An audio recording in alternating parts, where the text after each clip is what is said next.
सुरुवातीला एक नजर आत्ताच्या महत्त्वाच्या काही हेडलाईन्सवर।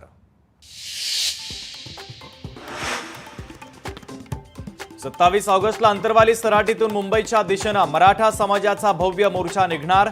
29 ऑगस्टला मुंबईला पोहोचणार। आरक्षणाचा गुलाल लागल्याशिवाय मागे हटायचं नाही, जरांगे पाटलांचा निर्धार।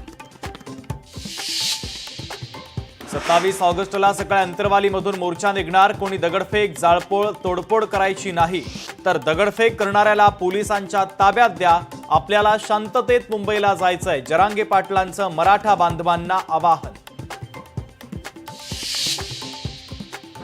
मुख्यमंत्री देवेंद्र फडणवीसांचा पोलिसांवर दबाव असल्यानं कारवाई, जरांगेंचा हल्लाबोल।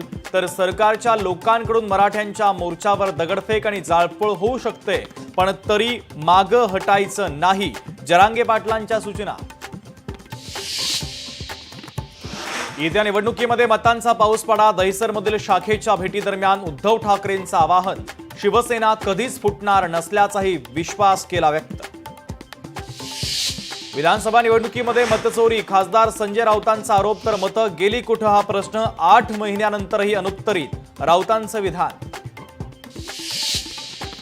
भाजपाची उद्या तातडीची बैठक, भाजपा प्रदेश अध्यक्ष रवींद्र चव्हाणांनी बोलावली पक्षाची तातडीची बैठक। मुंबई महापालिका निवडणुकीच्या संदर्भात चर्चा होण्याची शक्यता।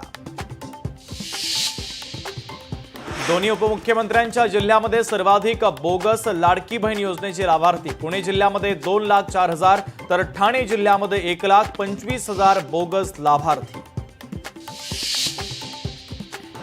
मंत्री नितेश राणे उद्या साजरी करणार वराह जयंती। मुंबई, नवी मुंबई आणि ठाण्यामध्ये वराह जयंतीच्या निमित्तानं राणे करणार महाआरती।